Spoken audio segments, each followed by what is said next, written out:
Hey, good evening, everybody. Just wanted to holler at y'all real quick. Hope this video finds y'all at home by now. I wanted to try something a little different. I know sometimes it's hard to read the emails, or you don't get them, or whatever happens. But I'm hoping that this text message and this video comes across to you guys, and that I can encourage you in telling you not to freak out, not to be afraid. I know for me, I've made very light of this situation really up until today, when our first customer put the Project 100 Congress on hold. That was an eye-opener for me, and what it did is it kind of woke me up to, hey, I need to be planning for the reactions of everybody else in our community. So with everybody else, if it is in fact overreacting and shutting down and whatnot, that result is lack of work for us. So we have to plan for that. And if in fact that is the thing that we should be doing, then we have to be planning for that. And so for me, my number one focus and number one goal for you guys is that we do not miss a paycheck. And so I've got to come up with some ideas to how we can preserve our financial resources as long as possible, and so that we can stretch those through this situation, and so that all of us are getting a paycheck and able to take care of our family. So a couple of the things that I want to do real quick is ask that we stay off the toll road. I took Palmer to Cedar Park today. Wasn't bad at all. I guess there's not much traffic because nobody's going out. I'm asking that we not take any customers to lunch, any employees to lunch. I'm asking that we postpone our training classes and the dinner expense that happens there with that training class.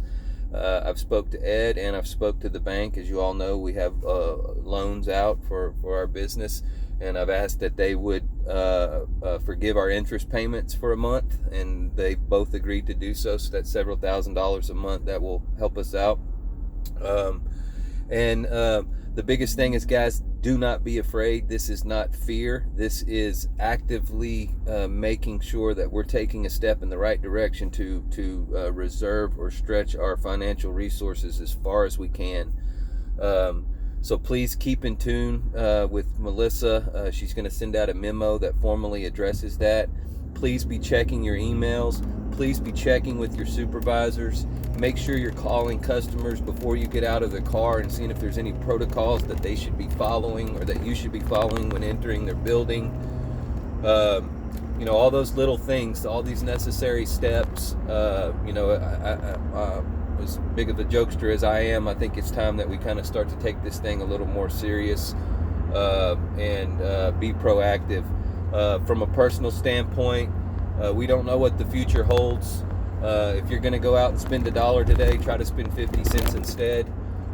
If it's something you don't need, don't get it. If you can walk to your sister's house, walk instead of drive. Conserve your resources the best you can, just because we don't know what the future has in store. As a company, we're going to work together to support our family. You guys are what keeps our business alive. So everything that we can do as a business and as a company, we're going to do. I want to hear direct from y'all if there's any problems, anything that y'all need addressed right away, anything that you're concerned about or have questions about. Call me, 512-587-4499. That's my cell phone in case you don't have it. But call me and I'm all ears. Let's talk this thing out. If you're feeling ill or sick, but you're worried about your paycheck, don't jeopardize those around you. Call me. Let's figure it out. If you're scared and don't want to be at work and you want to quarantine, call me. Let's figure that out. Just know that we're here for you. Love you guys. Don't want you to be afraid. Don't want you to lose hope. I've been through Hurricane Katrina. I've lived through cities locking down and tragedy. And I will tell you, the biggest thing of all of that is the fear in everybody's mind and the things they start to do. The hoarding of toilet paper, the hoarding of dry goods. the grocery stores aren't closing. I don't know why everybody's freaking out and stockpiling things like that. That's all fear gripping you, people. And so fight that fear off.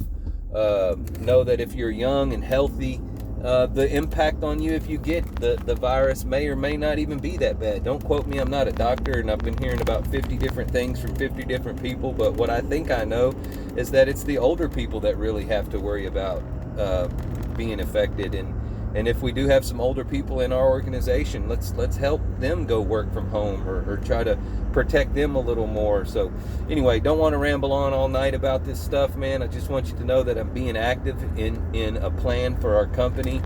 I'm not worried. I don't want you to be worried. You know where my faith is with the Lord. I trust God will prevail throughout all of this, and we'll get through this together as a family. Let's stay in tune, stay in touch, communicate. Let's pay attention to detail. Let's be mindful of our surroundings. Let's be washing our hands. You know, all of the things that we can do to prevent the spread of this virus. Let's go ahead and take action on that. But most of all, guys, do not be afraid. Do not fear. Do not worry. And let's get through this together.